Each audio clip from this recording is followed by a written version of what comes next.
Welcome to Breaking the Chains. I am Bakita Muhammad. Today I am here with Andy. Hi, Andy. Can you tell us, introduce yourself? A lot of people in the Facebook world know you, but I want all of my YouTubers to learn about you. Okay. Thank you very much for having me on your channel today. My name is Andy Yao Susu.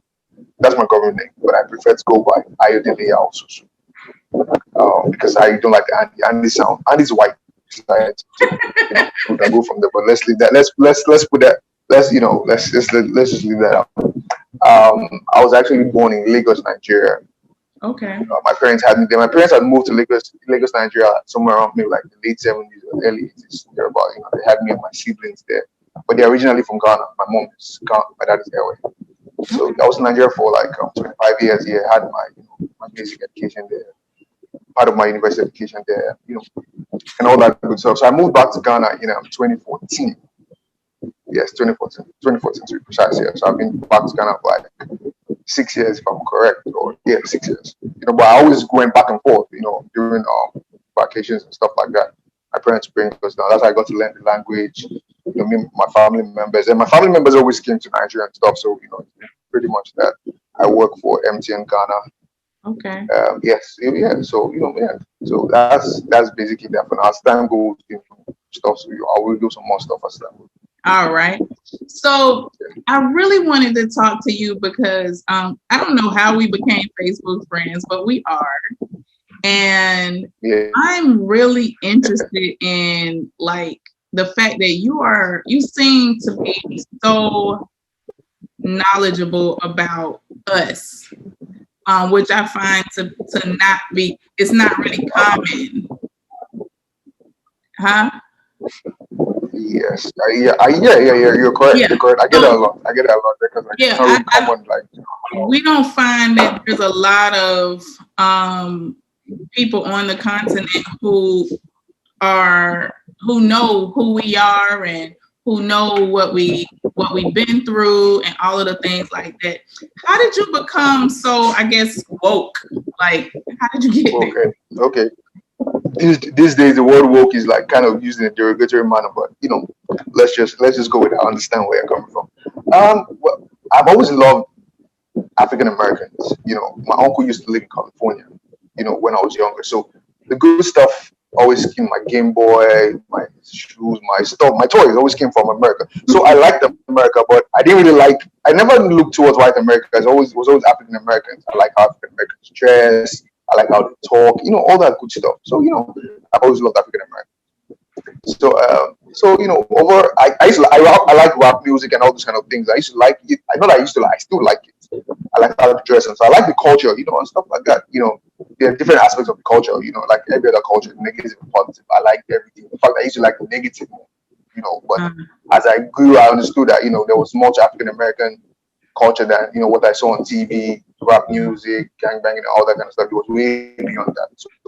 So it went from liking the rap music, liking all the other stuff we see on TV, like the regular stuff we see in the media, to liking history, understanding history, wanting to study who African Americans were. I knew how they got there just from the regular stuff. Our ancestors were taken, across the ocean to the Americas and stuff, not America, the rest of the other parts of the world. So, that's how I got, that's how I got involved in the whole African American thing. So it didn't just, I knew it wouldn't stop on the internet. Like, I had to start reading. I had to, I had to start getting books I bought for myself, somewhere gifted to me by other African Americans and stuff. So, I embraced it, and and from there, it's been like, boom, man, I learned how to be objective about African Americans, not just, going with the regular stuff that we all see out there. So that's how, I got knowledgeable about Africa, and I'm still learning. So, yes. So, I feel like a lot of African Americans kind of assume that most continentals will know who we are and know our plight and know all of these things about us.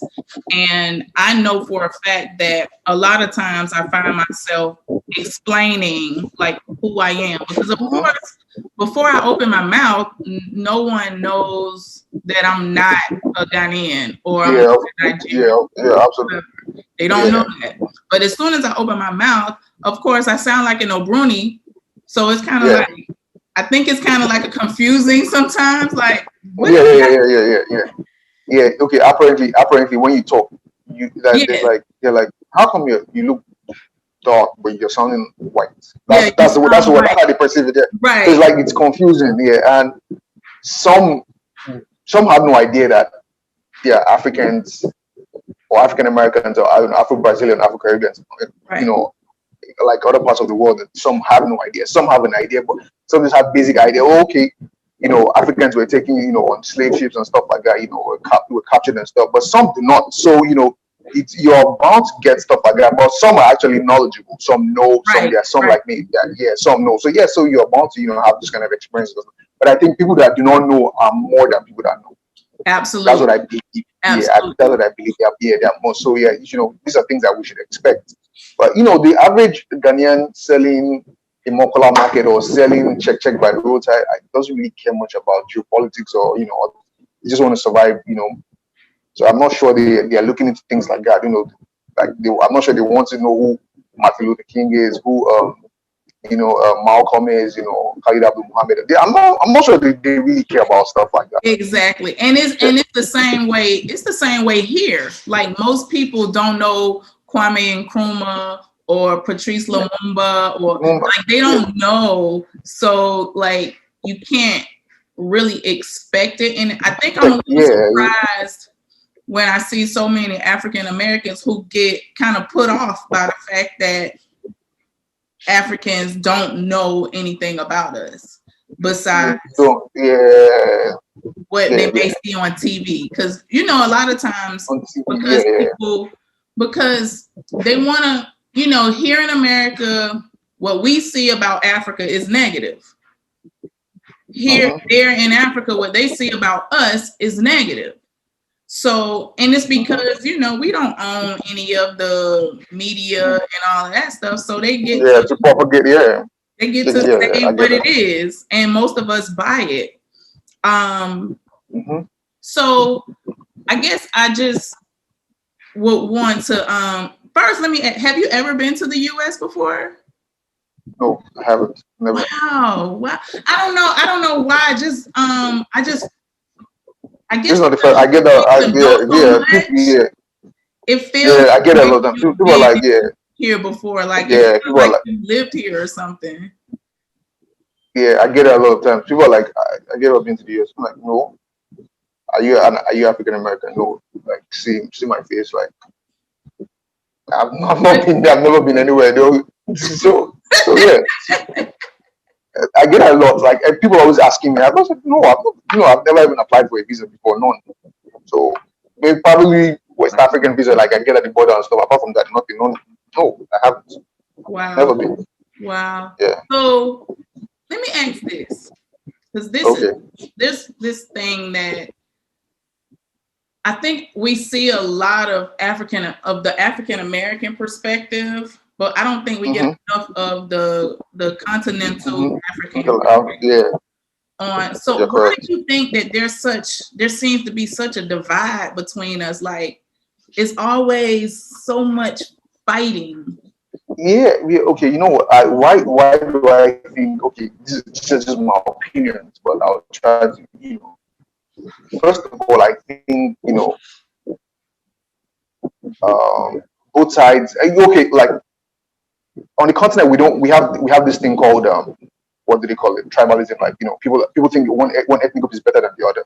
So maybe I think it will stem out of that. Because we, quote unquote, don't see ourselves as the same kind of, which absolutely doesn't help us though. But I'm Airway, I'm Ghana, all that kind of stuff. I understand. We should fight in our ethnic, identities and stuff. That's no problem. But we should understand that we're a nation right now, so it goes beyond I'm Airway, I'm Ghana. So I think that also, it also feeds into that same kind of because African Americans are on the other side of the world right now, and so we see ourselves as we are black folks, but we are kind of different, which we are. Let's face that fact, because the African culture, in the other part of the world has evolved into something different. So of course it's a prideful thing it's African culture, but it has been it's been mixed with other things, no problem.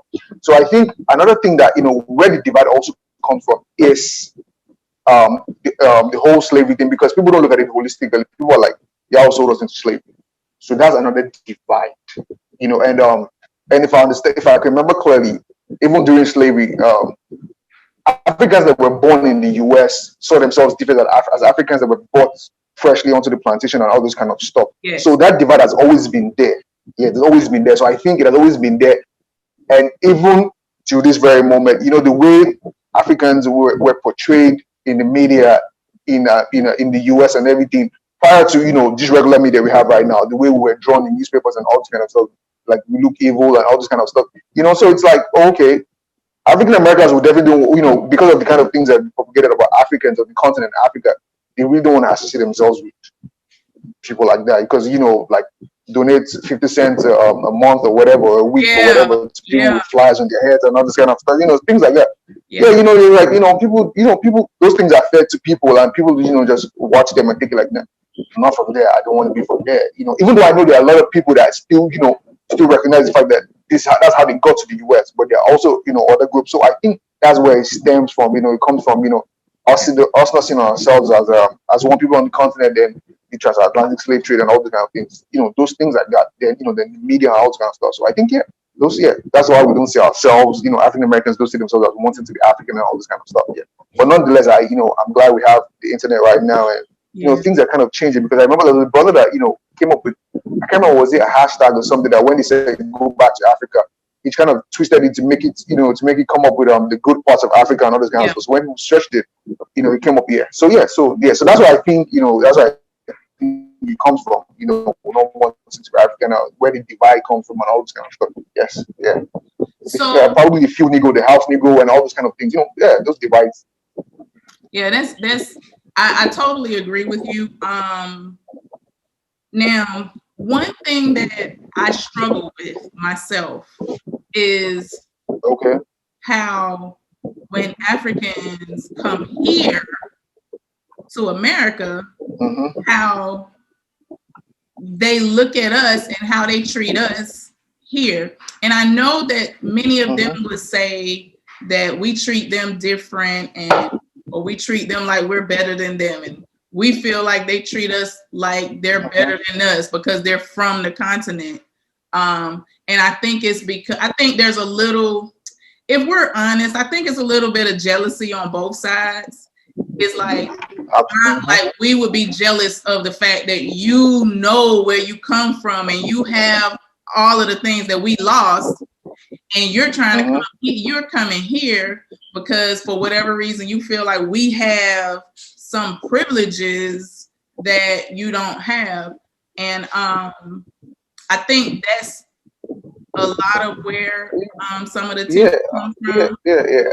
The Africans that move to the US and always want to carry their noses and all this kind of stuff, I think they're basically ignorant. That's how I say they're ignorant, because if they actually did understand, like, we are family, but we are family. That's a fact. Because I think a week ago, I and Randon went to the Elmina slave dungeon, at Cables. And while we're in the male dungeons, I asked myself a question, like, I was like, how do we get, I was looking at him and I was looking at other people around. I was like, how did we get separated in the first place? I think this is the process, right? Some people were shipped to North Carolina, some people were shipped to Brazil, different parts of the world. So apparently we could have been siblings and stuff like that. So this is where the divide actually started from. So, why are we still divided? Nonetheless, I think when Africans get to the US and all, when they carry their noses, it's just because they see African Americans as being quote unquote cultureless, which I think people tend to get it wrong, because I believe culture is a way of life. So if Africans so if you define culture, African Americans have their music, African Americans have their food, African Americans have the way they dress, the way they do their things and all this kind of thing. If you understand, cultures evolve over time, and if you understand the process, you have your own language. There's the Ebonics, there's the Geechee language, and all this kind of stuff, different accents, and stuff like that. So if they do understand that, like, African Americans are actually Africans that have moved there, and that have evolved over time because of the environment they find themselves. They've been able to pick bits and pieces and come together with a different culture, you wouldn't see yourself better than them. And I don't think African Americans should also see themselves better than, I think it's a lot of ignorance. So what I'm trying to say is the Africans that, get there and want to carry their nose are, ignorant. And the African Americans that also want to take, want to call us booty scratchers and African booty scratchers, they're sort of ignorant because in this day and time, I don't think anybody should be ignorant. I don't think anybody should actually, see themselves better than anybody because in Nigeria, we still don't have electricity, so we have bad roads. So what makes you feel where you're coming from is any better? African Americans are not having it any good. Like we are actually suffering everywhere, in Ghana, let's go up at this point. Yeah, we're suffering everywhere. So, what's the essence? Why we like in every culture, in every country or whatever, they're good and bad people. So if you've learned about the negative parts of African American culture that's always propagated, I think you should learn things, and learn to work together. So yeah, so I think it's a lot of ignorance, and that's just it. That's all I'm saying. So speaking of learning to work together, what do you think needs to be done for us to bridge the gap between? Okay, to bridge the gap, like what we are doing right now is one of the things that we could do to bridge the gap. Like try and get interviews like this out there for people to see that we could actually have good conversations. We could actually touch different topics, and people can see different can get different perspectives on how things work. These are one of the things. Then I think reaching out to each other.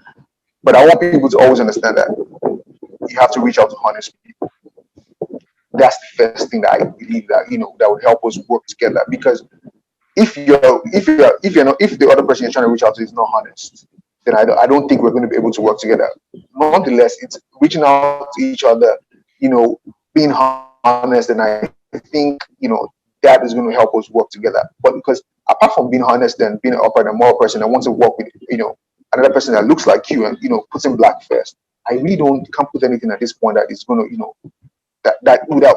something I can't put anything together. I'm like, okay, what else can we do to work with each other? I think it's just being morally upright, being a honest person and wanting to do business, because wanting to see your family grow, wanting to see your community grow, and wanting to see your nation prosper and flourish. Right. Because when we look around us, once we look around, ourselves, we see that there's a lot of problems from education, from Greek and medical services.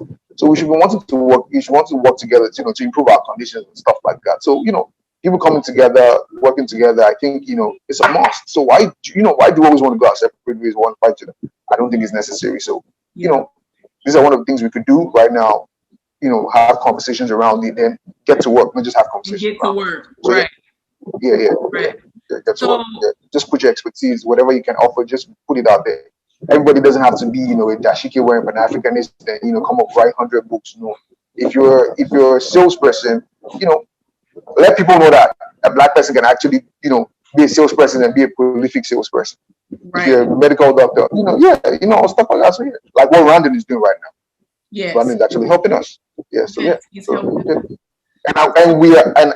I'm actually helping him what I can. I'm actually helping him the best way I can. Like you said, I reached out to you to get to him. We're working together.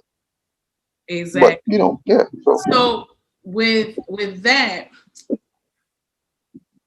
so we had 2019, we had a year of return, and then there was this big marketing scheme, I guess, toward African Americans and Africans from the diaspora coming for back to Ghana.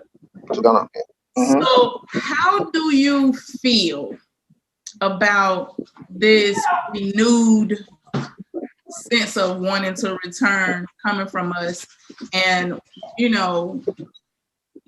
what do you feel about that? Yeah, I mean, as we have always, but coming back home, I think has always happened. But I think in 2019 it was really highlighted. Yeah, it was really highlighted because I think from the very moment we were captured and people have always wanted to return back home. Some returned back home, some couldn't make it, and I was like, there's always been a struggle. But the year of return was highlighted. Ghana Tourism Authority, if I'm correct, did make it a big deal, which was okay. Initially, I was against it because I was too woke. I wasn't looking at it objectively, which I actually apologized to the organizers for being, was talking down on it. If they ever watch this, I know they'll on the rest. I really do. I apologize. I mean, I'm okay. I'm good with it because I believe we could actually work together to develop wherever we find ourselves, be it Togo, be it Ghana, be it Nigeria, or be it Cameroon. But since Ghana has been used as a gateway at this point, I'm very okay with it. It's okay. It's a good thing because I've seen it's helped both ways. African Americans who want to come back and Africans in diaspora want to come back home, connect with their roots and find and find their roots and move back, because I understand the struggle, in America, because America is a race-based society, because black folks want to be around other black folks. So, coming here and 2019 being like being the year of return and Ghana being as a gateway, it's a perfect thing. African Americans can come back home, Afro-Caribbeans, Afro-Brazilians. It's not just Ghana. There's Sierra Leone, there's Gambia, there's South Africa. Right. It's spread. So Ghana, used as the gateway. Perfect. That's fine. I don't have a problem with it. African Americans can come back home, and and people need to understand that it's not all African Americans that are going to move here. African Americans and Ghana is even just too small. There are other opportunities everywhere. Exactly. So Ghanaians need to chill, man. When they're like African Americans are coming to pick African Americans, I don't think that's. African Americans that I know personally that I've linked up with come here and like they set up shop, they have schools, they have businesses, they're actually entrepreneurs and trying to, they're even employing the Ghanaian. So it's okay, it's perfect. So it's perfect for me. I don't have a problem with it. With that being said, why does it seem to be some resistance coming from Ghanaians? Like it seems like some people feel like they don't want us to come. Let me say something. Okay, I believe as humans would always, we always have the resentment will always exist. First of all, that's what I believe as humans. Resentment will always but we should always know that something like when it comes to the resistance, there are other people that are welcoming also. Okay, I can't say people that people that are resisting the Back to Africa movement are more because we haven't gathered any data.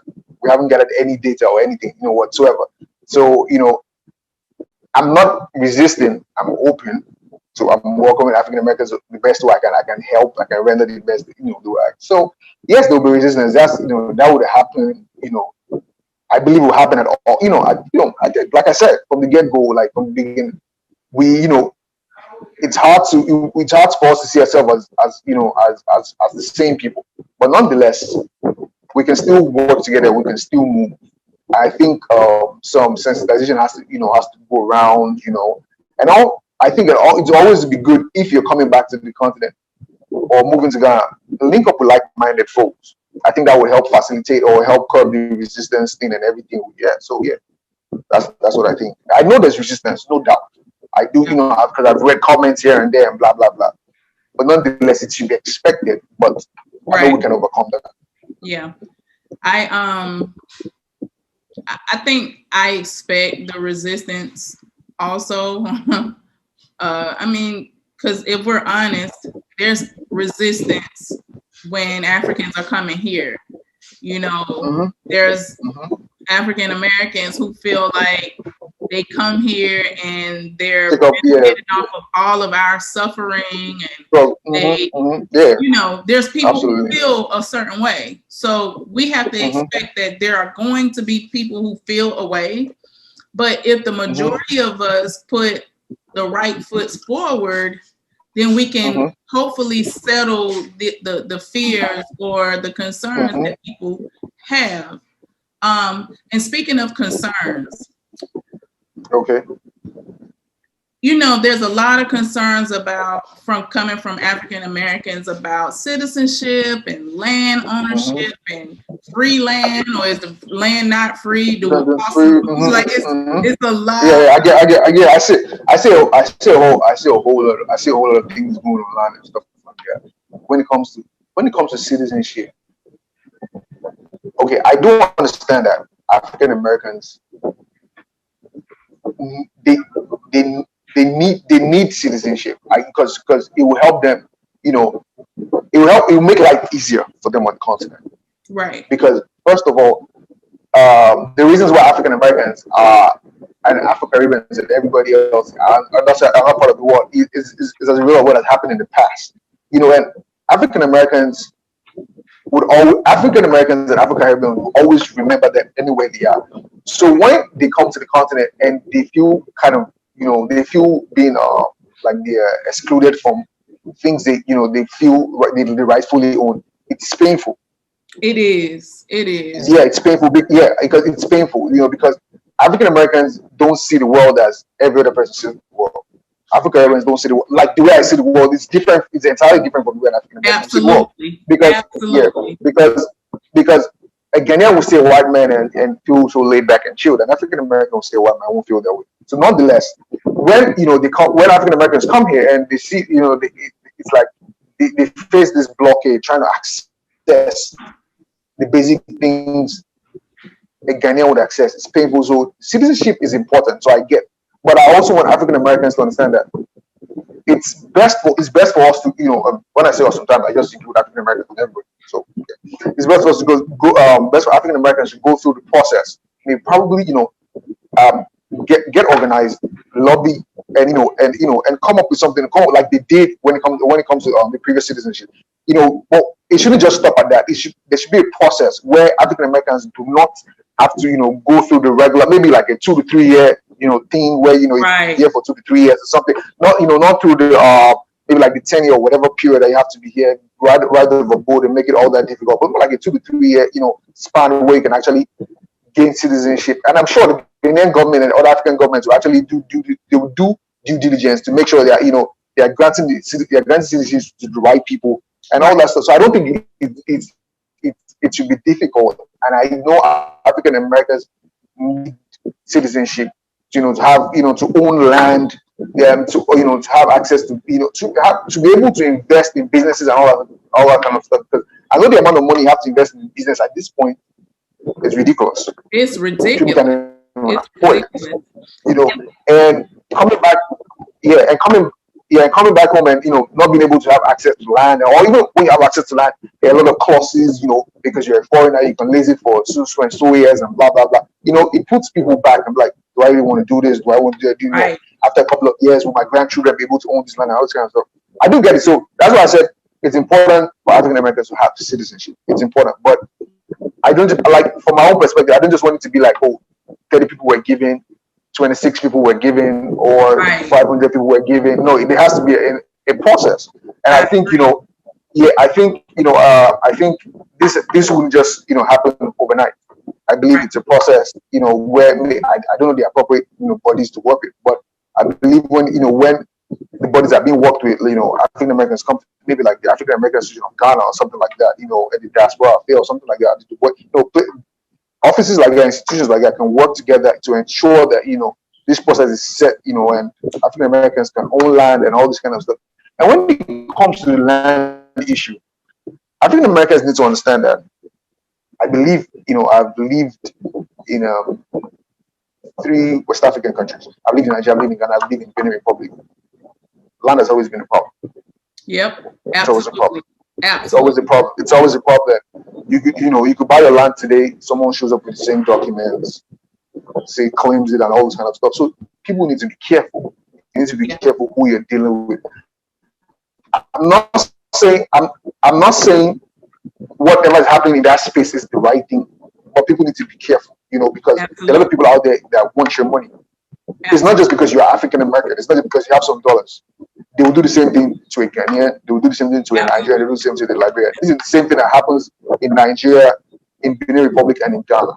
Yeah. So when you hear all the stuff about Freeland and all this kind of stuff, I won't advise anybody. Freeland, do not go.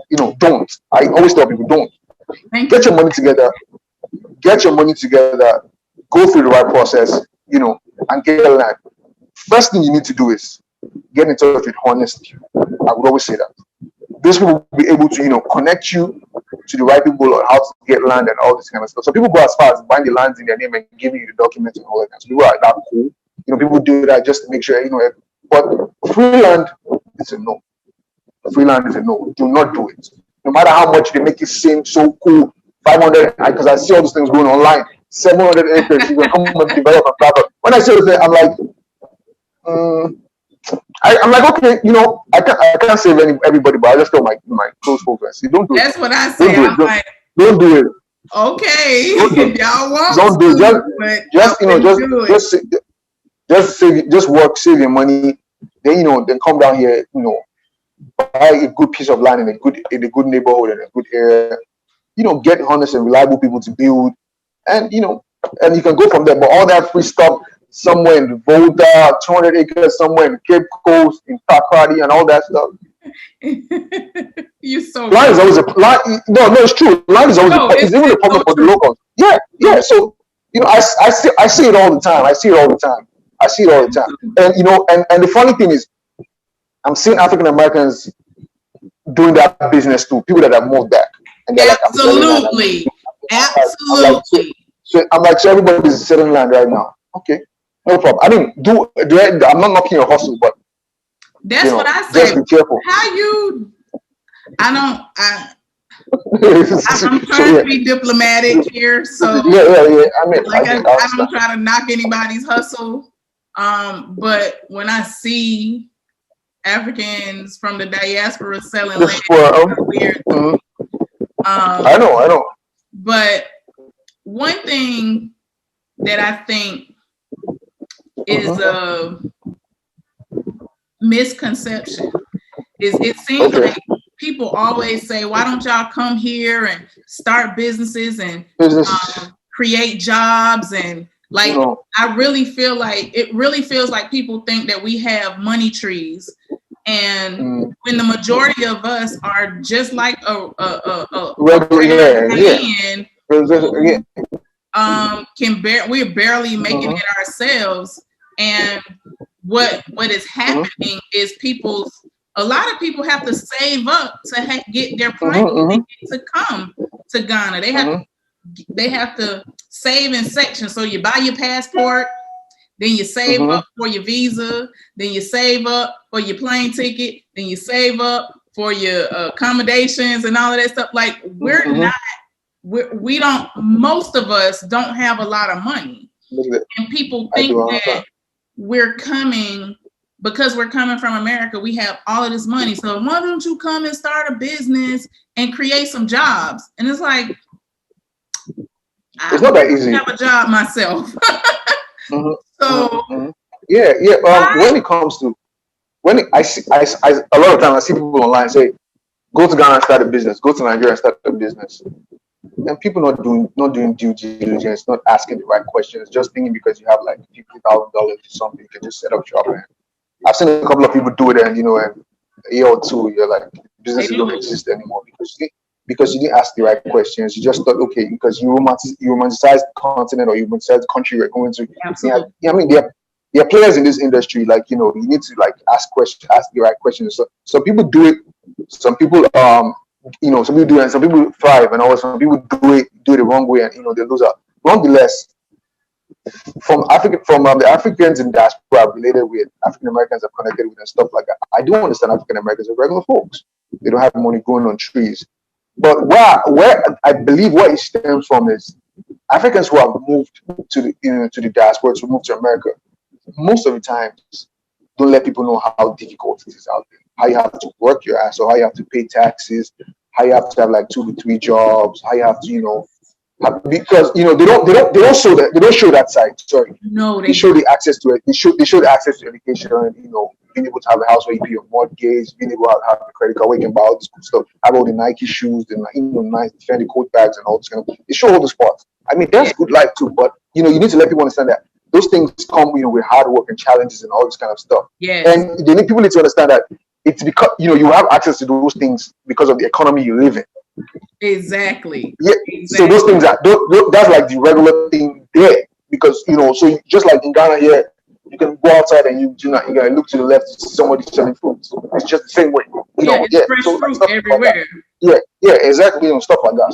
So that's why I think people see anybody coming from America or from the UK or wherever, people look at them as, as money bags. Like they have, money going on. I believe, like I said, I don't have all the answers, but I believe that's where it stems from. So once they see that you're coming from America or something, you must have some money. You have dollars, you probably have access to more money than we do here. So, you need to come set up shop and all this kind of stuff. Everybody can run a business. Yeah. Everybody's not built for that. Yeah. Some people can render services. It's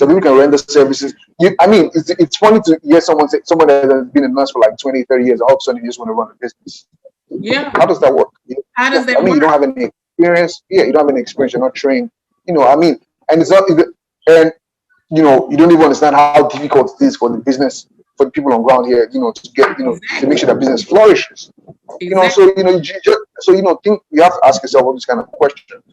So yeah, like it's not an easy road, but it can be done. It can be done asking the right questions, knowing what to do, knowing what moves to make, when to make those moves and when not to make those moves. Yeah, and connecting. It's not just about money. Relationships also matter. Genuine relationships matter. Relationships matter a lot. Genuine relationships matter a lot. So yeah, it matters a lot. So once you're able to get, I believe you can set up shop, but it's not about business and stuff. You can also render services and all this kind of stuff. But the relationships will help you, get those things right. Because I'm sure when you want to register your business, you face hurdles at wherever you're going to register the business. Yeah. Even me as a Ghanaian, or other Ghanaians get there, it's like come today, come tomorrow. Yes. This person is not there. You need to pay this, you need to pay that, all this kind of stuff. That's wrong, but the institutions don't really work like they should. But nonetheless, it's not about business. All African Americans don't have money like people make it seem. I know people that have to say, people that you see, okay, like now we're in 2021. I can actually repost and be like, I'll be in Ghana in 2023. I'm like, 2023, like that person has to save or something, has to get themselves together, make sure all their bills are paid or something, they have to make sure. Yeah, so it's not as easy as people make it seem. Yeah, it's not as easy as that, but nonetheless, it can be done though. All African Americans don't have money like it. No, they don't. Yes, many of us who are moving to Ghana, if they're, I don't think they're honest also. Okay. Because they don't just flat out say, I'm broke. Like I'm barely making it too. So, when you come, and I think we do some things, and I've had this conversation a few times with people where, like, and I'm guilty of it myself. We come there and we see that people don't get paid. They only get paid a certain amount of money. And for us, it just seems like, oh my God, like, how can you live off that?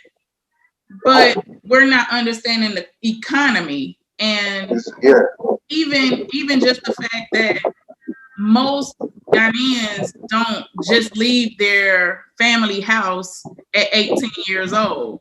Like, it's not gonna be common. Where are you going? Why exactly. Where are you going? Where are you going? But for us, it's common that at 18, people just go. And so I think we have a misunderstanding of what money is, the value of money, and all of that when we come to Ghana. So, for instance, I just was in a conversation a couple of days ago where we were talking about, like, when we hire people to do work, how it's not good to overpay them. You need to pay local, or at least close to local. Because what tends to happen is what we're seeing now, and that's prices start driving up because foreigners are coming in and paying too much. So now it makes a Ghanaian or another African national like, I'm not paying you.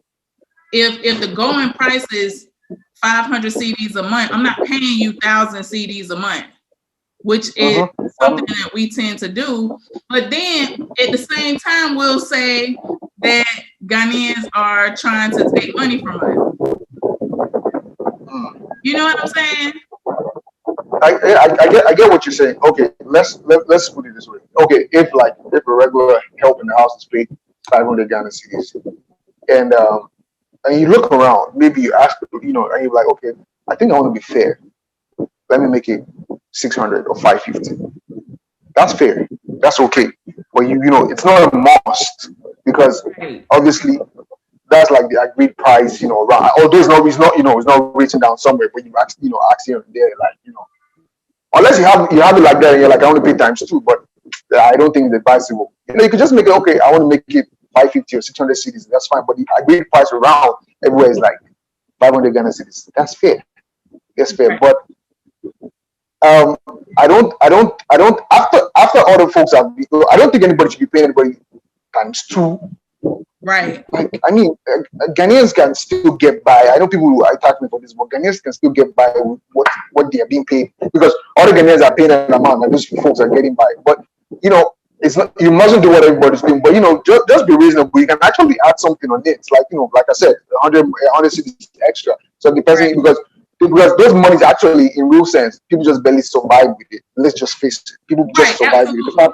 Yeah, the families survive with it. So if you want to be nice, you can add something. But paying them like 1,000 cities, no. Because see, what I've seen happen is like, say I have a house assistant and I'm paying her 1,000 CDs or 2,000 CDs a month. Yeah. When I leave, then it's hard for her to get a job. Because for 3 years I paid her 2,000 CDs, and now her lifestyle is 3,000 CDs. Nobody else is going to pay her that. Like who? Why who? Like. Exactly. So that's 3,000 CDs. Like people with BScs and master's degree. And people like our people coming from here, they don't seem to understand that. Like someone working in a bank or someone working at, like, say, MTN Ghana, they make that kind of money. Like, so good money. Yeah. So like, why you can't pay your house assistant 2,000 CDs a month. Like, it just doesn't work. Even though it feels better for you, it's actually doing damage to the person. So absolutely. You cannot. I mean, you shouldn't. No. So no, I've heard people pay way more than that for a house assistant. Like, I know someone who paid their house assistant was getting paid like 3,000 CDs a month. They pay for their education. They pay for anything that they needed. They pay for it. They lived. The house assistant lived with them.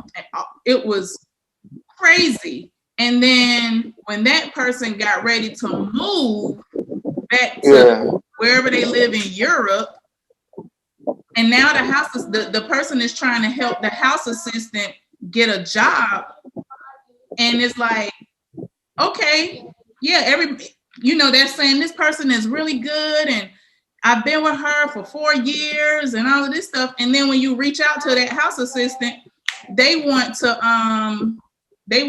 to pay them that same money. And it's like, so now you put the person in a bad situation because now they're not going to be able to make that money anymore. That's not. No, I mean, but the house assistants should have been smart enough to know that these opportunities come once in a lifetime. They probably should have been able, to save the money and start a business or something, because knowing fully well that this person might leave at some point in time, and my lifestyle has changed, and I would want to improve my life and stuff. I wouldn't want to go back. I wouldn't want to go back to being a house assistant or something. You would think that, but a lot of times, people are people. So absolutely. Humans get complacent. So I'm like, if you're paying a house assistant what you're paying a doctor or what a doctor gets paid, it messes with the ecosystem. Absolutely. Absolutely. And we can do damage. So, those are some of the things that I think that we don't understand. or Yeah, yeah. where we're hurting the situation. Yes, yeah. Yeah, you're correct. You're correct. Because that's why I said relationships are important. Because with this, you get insights. You're like, how much do I need to pay this person? Where can I get the best deals? Where can I get an affordable? What internet service is affordable? Do I need to, buy this kind of internet service or this kind of stuff? Do I need to go to this mall to get this furniture, or can I get it from this particular place? Stuff like that. So these Right. relationships, and asking the right questions would save you that stress, and also save Kenny, and also that it's going to be going to be put in Apple. So yeah, so relationships and money, it's not just money, it's not just relationships, but both I think work together hand in hand. Yeah. So what would you say, or how would you say, because from just talking with different people, a lot of people seem to have a hard time making relationships with Ghanaians. I know I probably should talk to a female to see why is it so hard for African American women. Is it like just regular relationships, or like dating, marriage, and all that? Just like a friendship, like Feel like building a friendship. friendships. I could be wrong, but I think first things first, because you are American, people automatically, or you live in America, people automatically see you as a money bag. I believe so. So that comes first a lot of the time. So it's like, most times people actually do mess up sometimes. I wouldn't lie. Like, it's like they see you, and it's like, okay, you're just here to save them from whatever they're going through. You're just here to save them from whatever they're going through. So most likely that would always rear its head in the relationship, and maybe the African American or the Afro Caribbean or whatever might notice that I'm put it back. I'm like, do I want to? So I think that is where the problem is. Outside of that, what else is going to make you not want to be friends with somebody? If unless you're not thinking that the person wants to take advantage of you. And sometimes, because I mean, like, apart from that, okay, this person is, it's an upright person, it's an honest person, you want to be cool with them. But once you start sensing that, or once you have, like, you already assume, because most of the times, African Americans also have that, have that mindset that this person wants to take advantage of me. Right. But I personally, once I sense that you think I want to take advantage of you, oh my God, I just straight up, like, I don't have time. I have 1,000,001 African American friends that don't think like that. So why should I want to be around you? There are other people that don't even. So yeah. So I think it's on both ends. Once African Americans think that, okay, these cats are in poverty, so, like, all they want is money from me and blah blah blah. And the same on the other side is the same, like, I want to get money from this person. But so I think that's where the problem comes. I believe, like, that's my opinion. I believe that's where the problem comes in, and it's like one person wants to take advantage of me. So that's what I saw the relationship, and might not make it go anywhere or whatever. Yeah, that's what I believe. Yeah. So what do you think is the biggest misconceptions we have when moving to Ghana? I would say, I think, first of all, one of the biggest, you said the biggest, I think African Americans expect too much.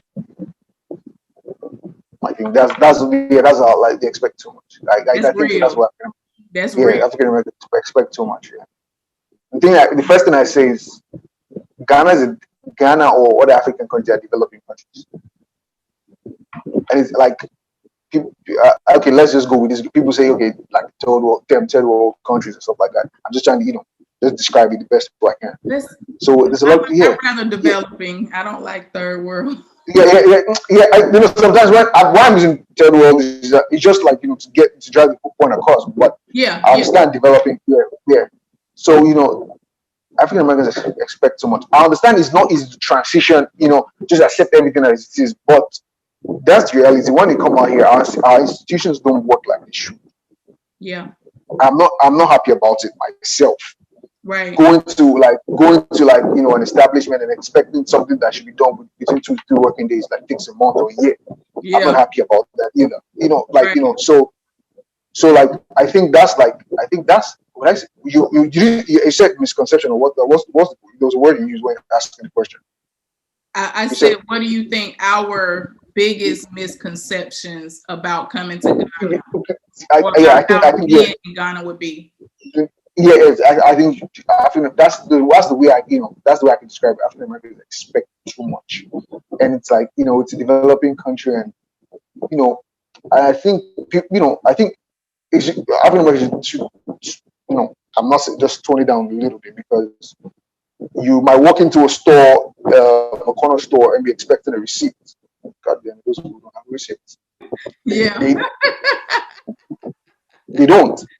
They don't, like, they don't, they don't, and it's like, I'm like, yeah, I do, I understand, like, the thread you're coming from is well organized, but we're not there yet. I would want that. I would want that, where I can walk to the corner store where everything is documented. So when there's a problem, I can go back and return it. And because sometimes you go back and be like, oh, you didn't buy it from here, or you bought it already, opened it and stuff like that. But I would want that, but we don't have those things here. So I think, that's the we expect too much.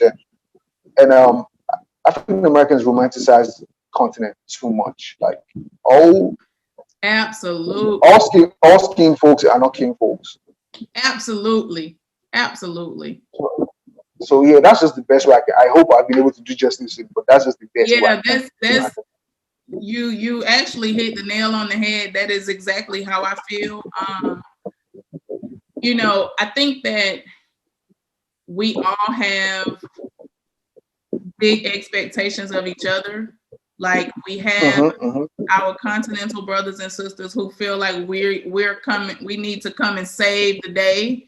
Bring all of our American dollars and give it to them.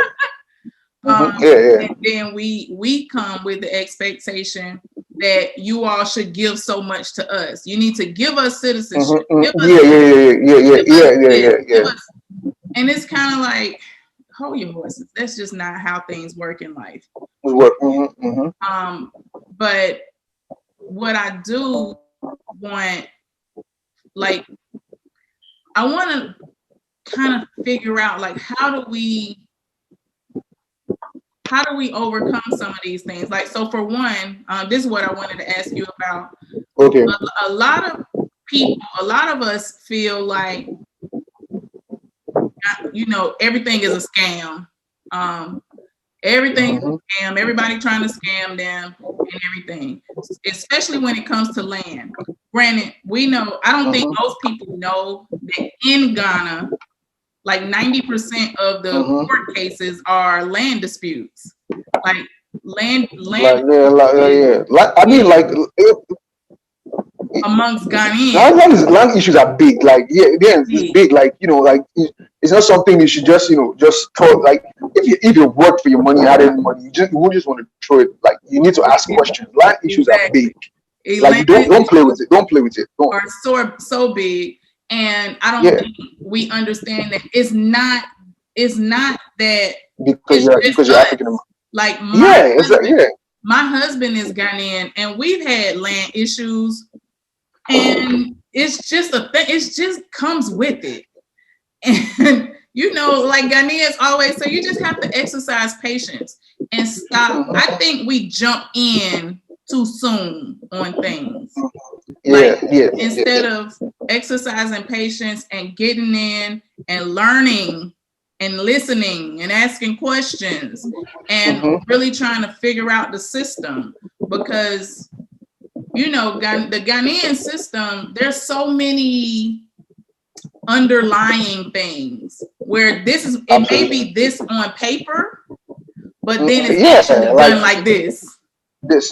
I mean, you could actually probably see a law written somewhere, but that was probably not implemented. Exactly. So, and then you have the legal or parliamentary route, and then you have a whole other traditional. Absolutely. I'm like, I don't think it's a good idea that you jump off the plane and try to start a business. Jump off the plane and try to buy land. Or even sit here in America on your computer buying land and houses and all of this, like, such big items. Like, I don't have the money to do that, so I won't. But what do you think is one of the biggest lies you hear told from us who live in Ghana? Okay, from us who live in Ghana. Huh. All the fruits in Ghana are fresh. They're not GMO, they're organic. Come on. All the fruits, that's one of the big, I think one that can come to my head, everything here is organic. That's a lie. That's a big lie. Right. That's a big lie. That's a big lie. Because the farmers use, the regular chemicals to grow their, growing stuff organic is expensive. It is. And it's not, it's not profitable, with wanting to do stuff, trying to go get cow dung and all this kind of stuff, or looking for other dead plants to come. It's going to take you weeks or months when your farmer colleagues are already selling stuff so that's one of the biggest lies, saying all the fruits and vegetables are organic and blah blah blah. And okay, you see a bowl of mango and say this is only $10 and blah blah. Seriously, you're in Ghana, so you expect these things. You don't expect it to be the same price as the US. Obviously, it's going to be cheaper. So that's one of the biggest lies that's coming to my mind right now, or something. Yes, that's one. Everything is it's not organic. Just be truthful for once. Don't make I see all those things and I'm just shaking my this is not organic. Let's just face it. Let's face it. I think people misconstrue organic or non-GMO with I think there's a misunderstanding between you can use chemicals and things still be relatively normal. Of versus course. what we have here. What we have here, if I sit a tomato out on the counter for a few days, it may not spoil for a few more days. But in Ghana, food still spoils really fast. Usually you're gonna find some bugs around. You find maybe I've cut open a mango and there's a worm in it.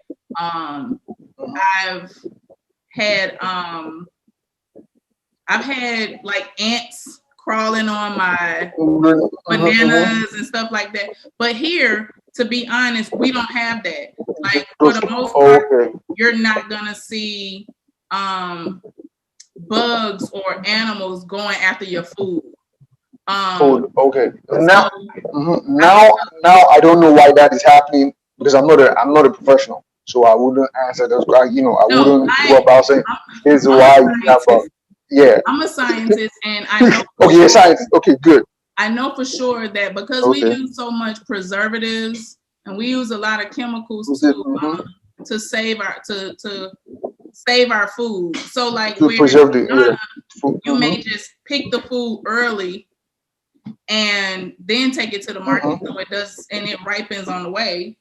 And here they pick the food and then they'll spray it with chemicals for it to ripen. Here you have anytime you go in the store, you will never see bugs crawling on your food. It looks really clean. I don't even think they're growing food. I think they just grow it all in a lab here, because you rarely see dirt on it. We need evidence, though. We need evidence to back your claim. We need evidence to back that claim. Hey, let me tell you, if you go in the store and you pick up a banana, the bananas are huge. Everything is so big. It's so it's just ridiculous. So I think when people get to Ghana, they see the fruits have a more vibrant color. They're smaller. They look more natural. They look the way they did when we were younger. When I was younger, everything that I eat in Ghana, it reminds me of what it tastes like when I was a kid. Okay. So I think Yeah. a lot of people have misunderstandings about the fact that they don't know that Ghanaians using Roundup, they using Monsanto seeds. So, NPK and all that stuff, all the fertilizer and all that. It's being all used of there. that stuff is So, being done. They don't. yeah, so that's one of the lies I see people tell. I'm like, no, chill, like slow down, like just be truthful, like just say, like they don't. Just say you don't. I don't think they actually know.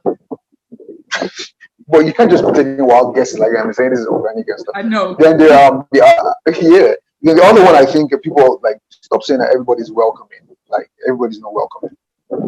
You're right. Don't say that. Everybody's not welcome. Like, don't make people feel like once they get off the plane, it's like, hey brother, hey sister. Like, no, it's not. I mean, like, don't make people feel that. Because some people, make it seem like once you get to Ghana, all your problems are solved. Like, no. Yeah. And this is coming from other repats that live in Ghana here. Make it seem like sell Ghana to to folks in the diaspora. Make it seem like Ghana is heaven. Ghana is not heaven. No, I'm not saying it's hell, but it's not heaven. But don't make it seem like all your problems are solved. Everything. Just be objective. Just be truthful. And okay, these are the challenges we face here. Okay, I live here, and I think this is where it's a lot more better than America or stuff. Just just lay it out there. Just lay it out there. But don't make it seem like, oh man, since I stepped in Ghana, my life has changed. Like, come on. Stop. I think what tends to happen is there are a lot of people who have really good experiences to begin with. But a lot of those experiences are predicated upon the fact that you're coming with something that I need or that they need, So a lot of times people are treated really well when they arrive. And not all, but sometimes people prey on those emotions and people prey on I have something I might tell you off camera, not on camera, because if I say it on camera, people are going to attack me, so I'll say it off camera. Okay. Yeah, remind me. I'll say it off camera. I will. I just, I think that you're correct that people, we romanticize Africa a lot.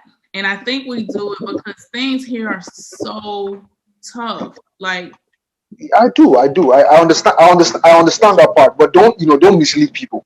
Yeah. Let people know what challenges. Don't let people know what challenges they're going to face when they come here.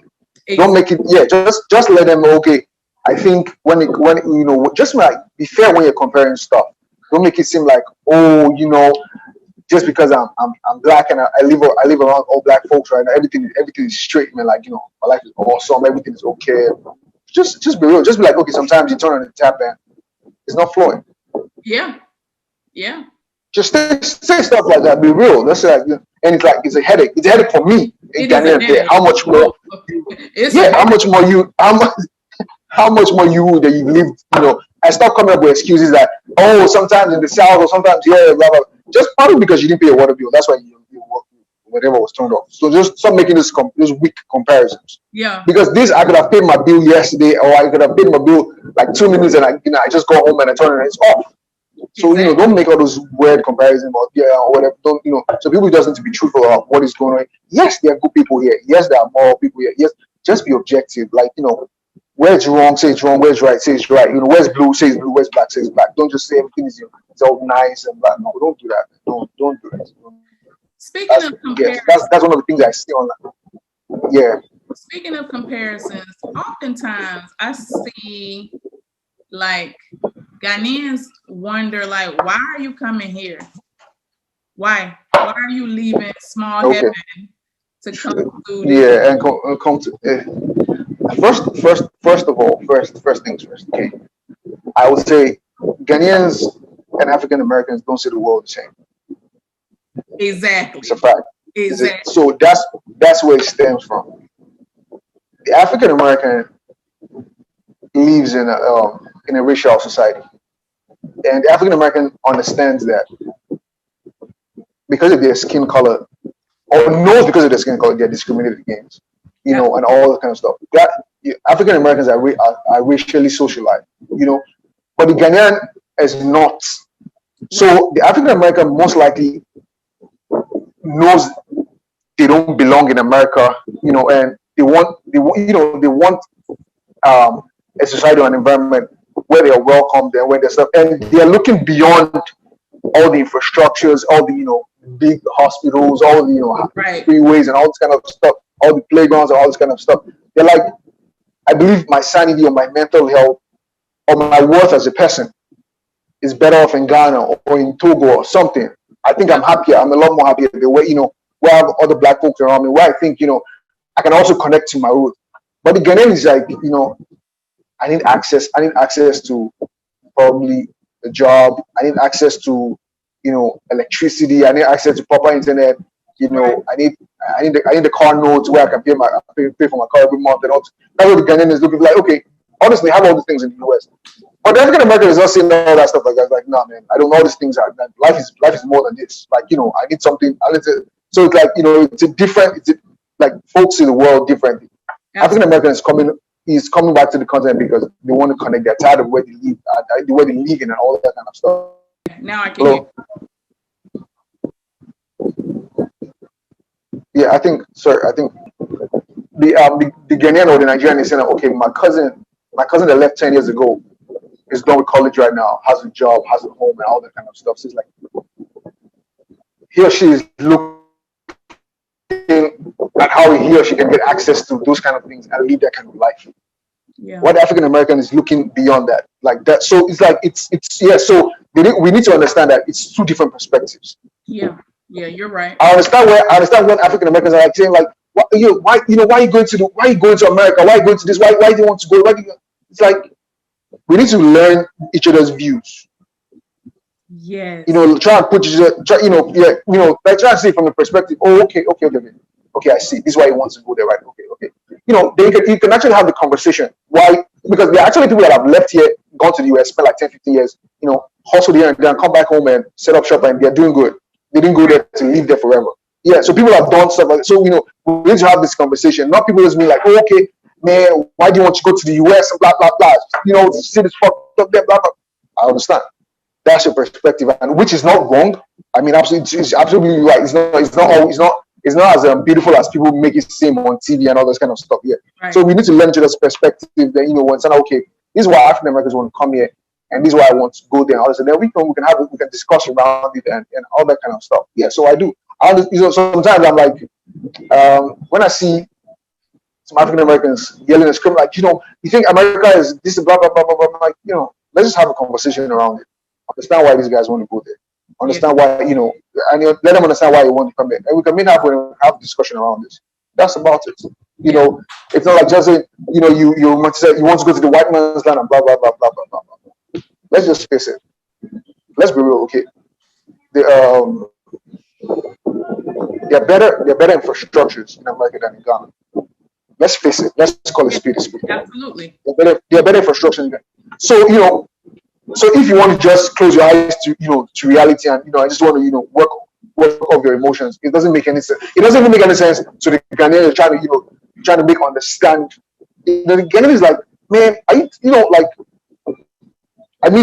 think you guys have better. You guys have access to better healthcare services in the US. Like I was saying, some of the repatriates that come here actually travel back to the US to have access to better medical services. So, it's like you're saying it's that bad in the US. Yeah, you're saying it's that bad in the US, but you're going back there to go and, to have access to. So am I not worth having access to stuff like that? So let's, it's good to have a conversation. Yeah, it's good to have a conversation around stuff like this, and then from there we can move.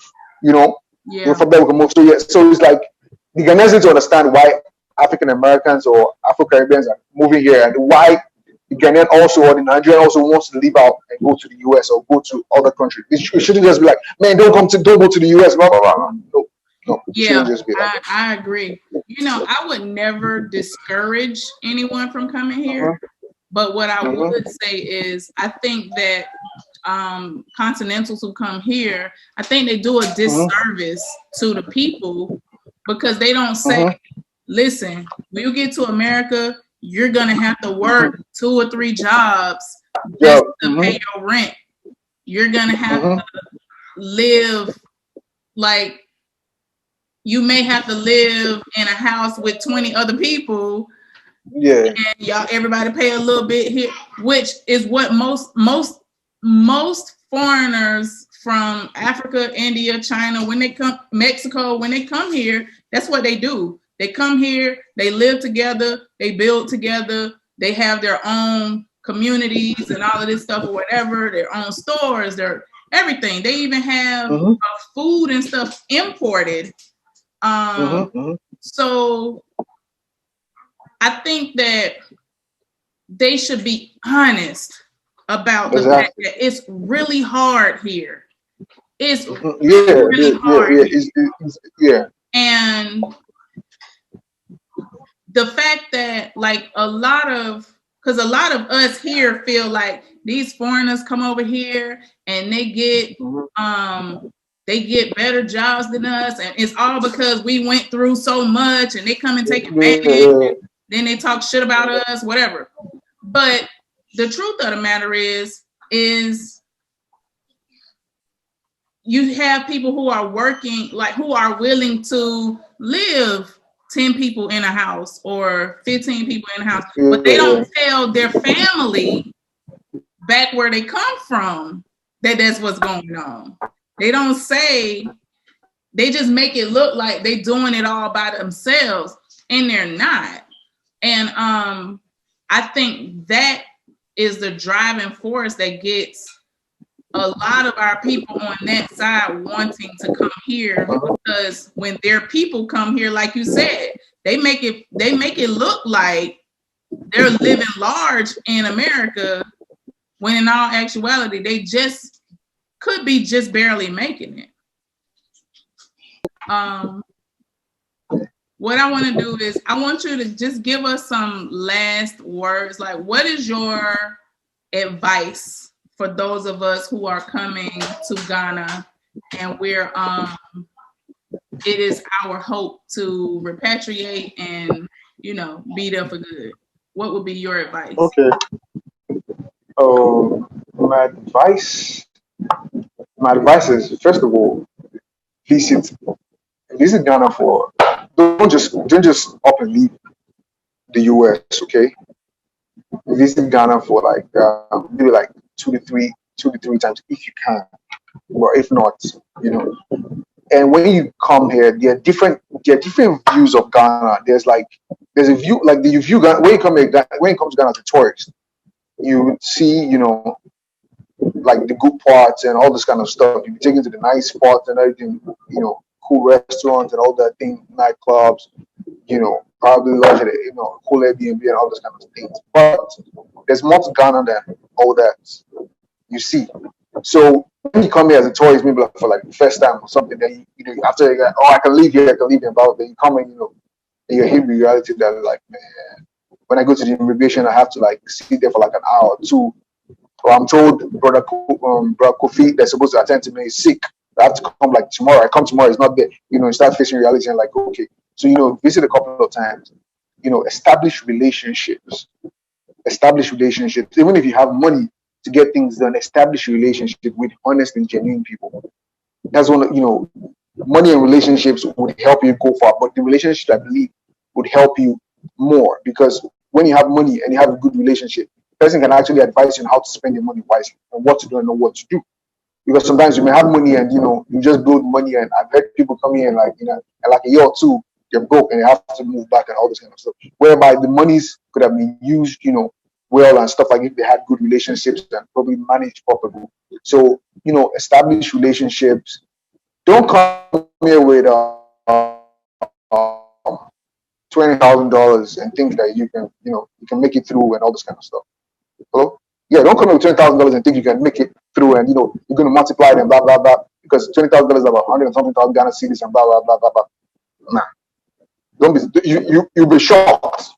Seriously, you'll be shocked. Like how the money's just going. I'm telling you, like, you'll be shocked. You'll be like, you'll be asking yourself questions like in a few months. Like, yeah, be serious. Yeah. Like what happens? Like, you know, so you know, you need to spend money in Ghana. Yeah. It's easy to spend money in Ghana. So don't up and leave with $20,000 and be like, oh, I'm fine, blah blah blah. You know, and yeah. So just plan properly, ask the right questions.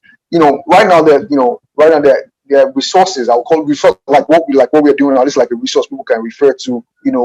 Watch a couple of videos. Try and watch decent videos. Not don't watch certain videos and see people doing fly stuff and think it's all about that fly stuff. No, understand that fly stuff is it's part of it. You can actually enjoy those things, but don't make it seem like that's there are vlogs and traveling vlogs and all the kind of. It's not about that. Like you can visit all those nice places, but about living here. If you want to live here, you should watch videos about people living here already.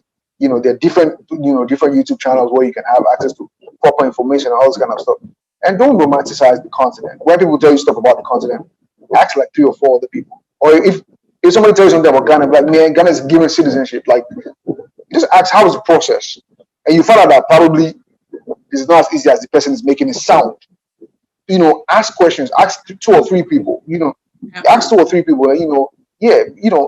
Ask questions and don't always go with the negative aspect also, because just as there are negative aspects, there are good aspects also. Yes, there are people that want to hustle you because they think you have access to the dollars and stuff. When you go to the beach, there are people that want dudes out there that want to, like you're American and blah blah blah. There are dudes out there. No lie, but you just have to be smart. Like when you go to other parts of the world, don't fall for all those things. Yes, there are brothers out here. Yes, there are sisters out here that want to, move. They want to travel to the US and they lie to you that they love you and they like you. Those things exist, no doubt. But just and they're also genuine folks too. So just be smart about it. Ask the right questions. Don't get lured into people telling you they love you like 2 days later after meeting you online, and blah blah blah. Oh yeah, we know about all that good stuff. Yeah. So don't get deceived by all those things. And So yeah. So just be objective. Ask the right questions. Don't let we never talked about that part though, but don't let brothers and sisters just if you're a dude, don't let any woman lie to you like, oh I love you, oh I'm going to be submissive to you because I'm going to cook for you, I'm going to make you feel good, make you feel like a king, blah blah blah blah blah. And as a woman too, don't let any guy tell you, oh I love you and blah blah. He gives you all the time on the internet and blah blah blah blah blah. Probably has nothing to do. That's why he's giving you all the time. So don't fall for all those things. Just and most likely. You can just come to the continent and enjoy it, experience it. And if you actually want to live here, you can work your way around it. You can, you can build, you can actually achieve certain kind of comforts when you live here if you have money to pay for it. Yes, you have the money to pay for it. You can actually achieve. You can live in a decent neighborhood. With no churches around you making noise 247. Yeah, you can actually, if you can actually pay for it. So there are different levels to it. Don't come here and experience a certain level and assume everybody's on that same level. There are different classes, just like everywhere in the world. Some people come here and folks come here and maybe probably get married to a particular class and assume that's how it's like that in all classes. Some people, so yeah, so it's like different views. So just be objective and stuff like that. And and you enjoy Ghana most likely. And it's not just Ghana. There's Gambia, there's Sierra Leone, there's Togo, there's Benin, there are other African countries. You can try. It's not just Ghana. Yeah, exactly. It's not just Ghana. So there are other African countries. Try it also. There's Tanzania, there's Kenya, there's South Africa. There's Cape Verde. There are different countries. Try it, not just Ghana. Not just Ghana.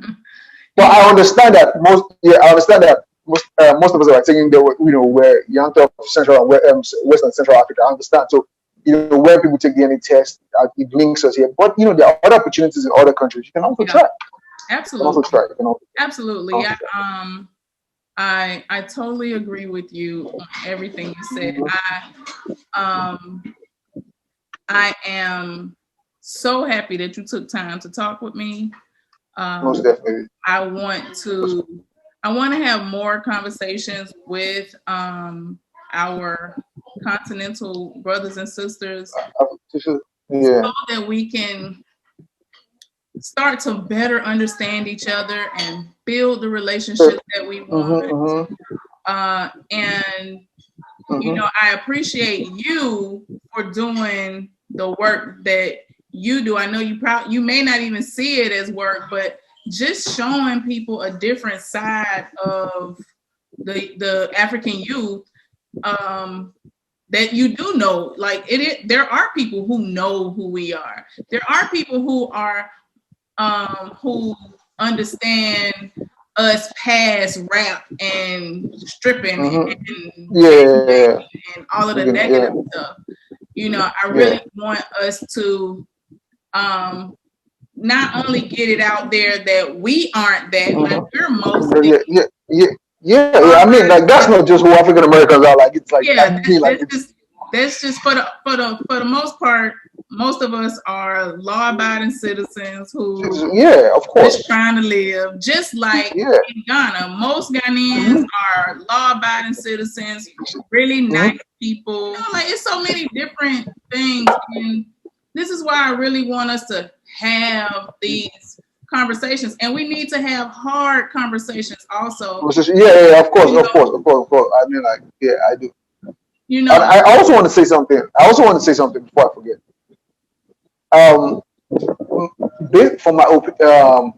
my perspective, when you move to the continent, I don't think it's necessary to just throw away your African Americanness. Don't throw it away. I mean, that's part of our history. Thank you. It's part of our history. Like it's part of our history because African American history is tied to African history. So period. Some folks want to just move out here and just throw it away and make it seem like it never that part of our history never occurred. But I don't think that's necessary. So it's still a part of who you are. It's a part of the 400-500 years that we've been able to come up with some stuff. I mean, let's see that's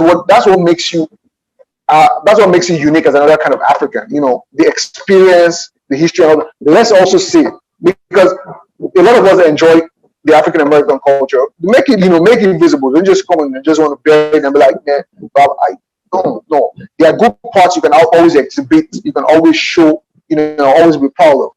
So don't just bury them like that. No, I really appreciate you saying that because I think too often we come expecting that we're gonna move to Africa and then completely forget about who we are. That's not possible. Or completely dismiss the 400 years that happened. You can't get rid of that. That's not going anywhere. And why should you want it to? Like, why? Now, one thing I was gonna I gotta ask you this before I go. Okay. I'm so sorry. But one of the things that I noticed, there's a little back and forth on both sides about like when we come to I'm gonna speak of Ghana. I hate just saying Africa, but when we come to Ghana, many times people have a problem with us like creating a community. Like, oh, you guys are just trying to create little America. Y'all trying to turn Ghana into America. If you're leaving, this is coming from other African Americans. If you're leaving America, why are you trying to have all of those things that you have in America? I feel like we have our own culture. We have who we are, and it's important. And most people, when they migrate, they create a community around them to help the process of being in a new environment a little easier. So you have like grocery stores that are specifically African grocery stores, and you can get anything from Ghana, Nigeria, wherever in these markets. But for whatever reason, when we're coming to Ghana, people don't feel like we should have our own neighborhood. How do you feel about us having our own community? Not a community that's exclusive to us and like Ghanaians aren't welcome, but a community that is mostly us.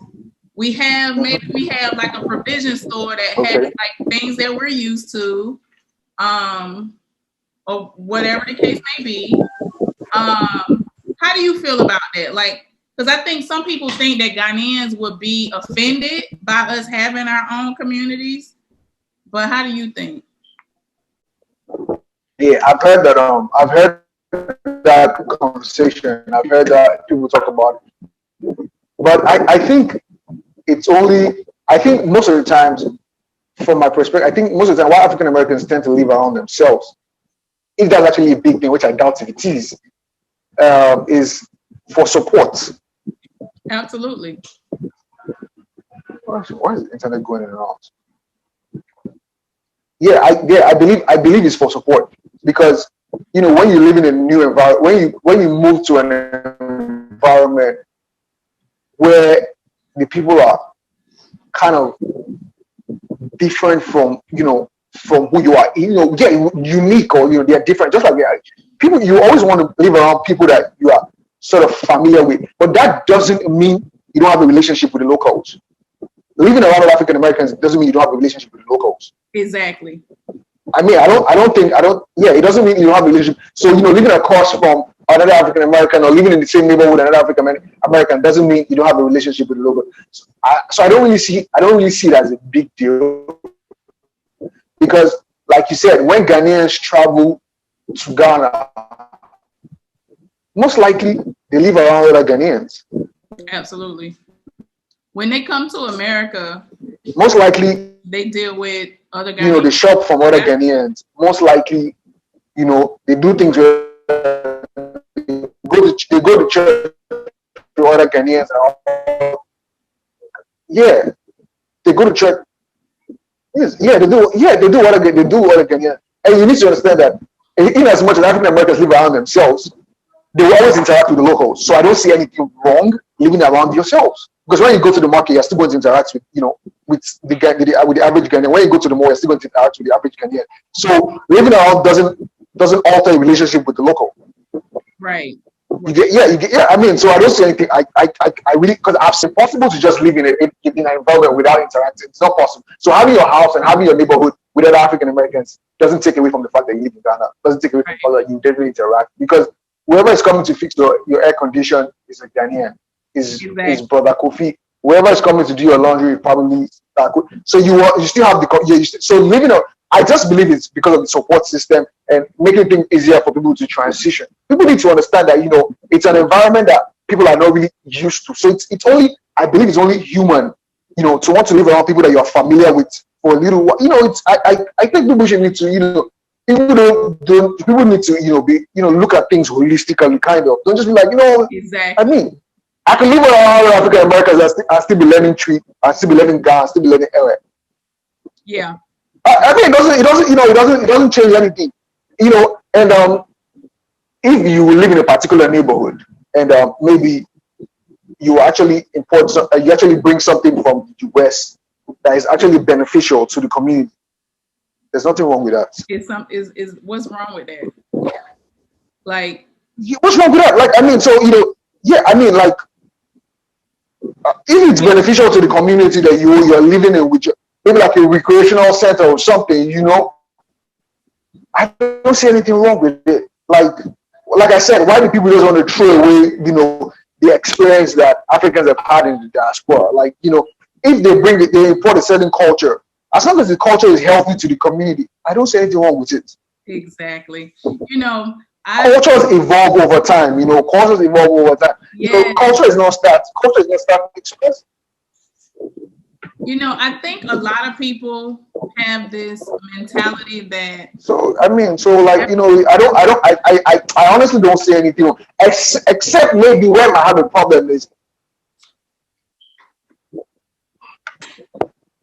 Oh, there's a delay. Yeah, can you hear me now? Yeah, I hear you. I think we can hear each other now. Okay. I think where I may have a problem is when maybe African Americans are just just in a particular community and they're carrying their noses away from other continental Africans. That's where I would have a problem. Yeah. But if they're not, I mean, come on, man. I mean, come on. What's the big deal? Like, what's the big deal? What's the big deal? What's the big deal? Living in a secluded environment doesn't necessarily mean you're you're not integrated into the community. Because even Nigerians come here and find a neighborhood where they all live together. Gambians come here and do the same. Liberians come here and do the same. So it doesn't necessarily mean because they live in a particular environment or it's anything wrong. Yeah. I don't think there's anything wrong with that. I'm still trying to place my trying to understand why people actually have a problem with that. The only, like I said, the only way I won't have a problem is when you're carrying their noses and we're better off and that. Like that's exactly. No, I don't think I have a problem. I mean, I really want to go there and go and enjoy Kwanzaa or something someday, so something like that. So yeah, I think a lot of times people who are coming from here, again, they romanticize the idea of living in Ghana, and they think that, oh, I'll go to Ghana, I'll get me a house, I'll get a house inside a Ghanaian community, and then everything is just gonna turn into roses and rainbows and unicorns and shit. And the truth of the matter is, having, these people who are taking the time that it takes to create a neighborhood or whatever that is specifically African American, but it's because they've been there for years and they see how difficult it is when you're alone and you don't have people around you who understand what your needs, who understand what you're going through. And like Ghanaians come here, Ghanaians have, as a matter of fact, it's not just Ghanaians, but like my husband, all of his friends are mostly Nigerian, Kenyan, like anybody from the continent. It seems like when they come here, they get together, So it's like, I don't understand why it has to be a problem if we decide that we want community. Yeah, of course. Yeah, of course. Yeah. So that was just the last big thing that I really wanted. Yeah, of course. I don't think that's a problem. I don't think that's for me. It's not a problem. Yeah. No problem. It's all good. I really enjoyed the conversation. I really appreciate. Thank you. Thank you so much. Hopefully we'll have another discussion. And, yeah. We'll probably have it. You're welcome.